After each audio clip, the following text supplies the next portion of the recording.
dangerous to him now. Jack Ellis down the last side. He comes if she'll sit still. He won't be long. Sioe Williams right there with him as well. Diolch am ymuno efo ni yma Nghanolfan Cneifio Meirion yn ei chanol i ar hyn o bryd. Y dymheredd wedi codi yma achos da ni yn edrych ar gystadleuaeth derfynol ar gyfer criw y canolradd y fan hyn. Felly mae'r safon wedi cynyddu, mae'r cyflymdra wedi cynyddu yn eithriadol ac mae gennym ni ar un Owen Martin Jones, Iwan Hughes ar 2, Jack Ellis ar 3, Sioe Williams o gwmti'r mynach ar 4, ar 5 Thomas Davies a Dewi Jones draw yna ar stondio'r 6. 2 ydy hwn fan hyn, Iwan Hughes i mewn, ond da ni eisiau cael golwg ar Dewi Jones yn y 5 pellan ar rywyd, a dyma fo sydd wedi ennill ym mhob un o'r sioe brenhinol eraill hyd yma, ac felly mae yna ddisgwyliadau mawr ohono fo ar gyfer y gystadleuaeth yma. Newid yr handpiece yma yna, sylwch chi, colled ychydig o amser, ond falle fydd o werth o mwyn cael y min yn gywir. Ar 3 wedyn Jack Ellis yma'n hyn yn cael hwyddari ag mewn â fo ar gyfer i 5 oen allan o 7 tro yma yn y gorlan. Mae'n mynd yn wych ar hyd yr hes yma'n hyn, ac wrth gwrs fel mae'r cyflymdra a'r safon ma'n cynyddu, mae nhw'n nes at ei gilydd o lawer hefyd.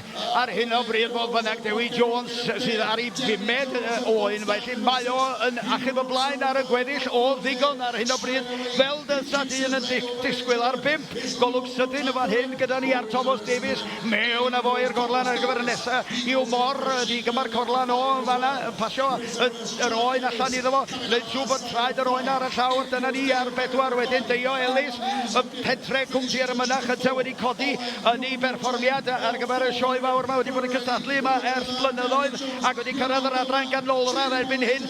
Rwan ydy'r amser i berfformio ar y gorau yn anffodus i Sioe, mae'n gicio gan yr oen yna, ond ar 2 Iwan Hughes wedyn yn cychwyn y bol ar ei 5 oen, ond ar ei 6 oen ar hyn o bryd mae Dewi Jones felly ymhell ar y blaen, ond gadewch chi gael golwg ar y gweddill. Dyma chi Sioe mynd drawd y gwddwn am yna, cael hwyl dda iawn ar ei Cneifio'r glân dros ben yn fan hyn ar 4 Sioe Williams, pentre cwmti'r mynach.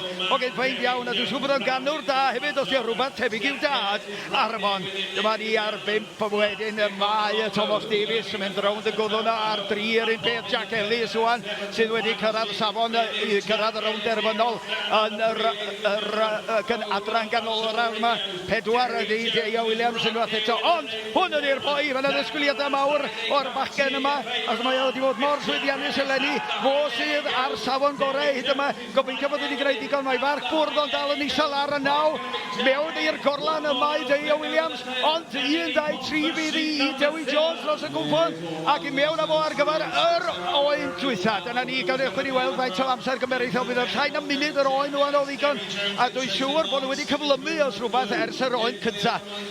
Draw a ni ar 2, Iwan Hughes ydy hwn, y gorffen 5 oen ganddo fo. Mae Dewi Jones ymhell ar y blaen ar ei oen dwytha, 6 a 6 allan i Sioe Williams a Thomas Davies, ond ar 1 Owen Martin Jones yn dal ar ei 5 oen ar hyn o bryd. 4 a 5, dyma chi, trawiad am drawiad yn fanna, ond mae yna 1 oen y wahaniaeth rhwng Thomas Davies a Dewi Jones.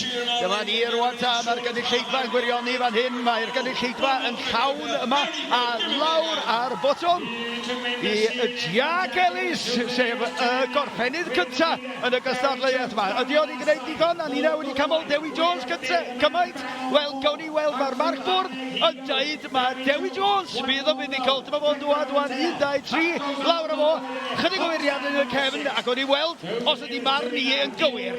Out he comes with sheet number 6.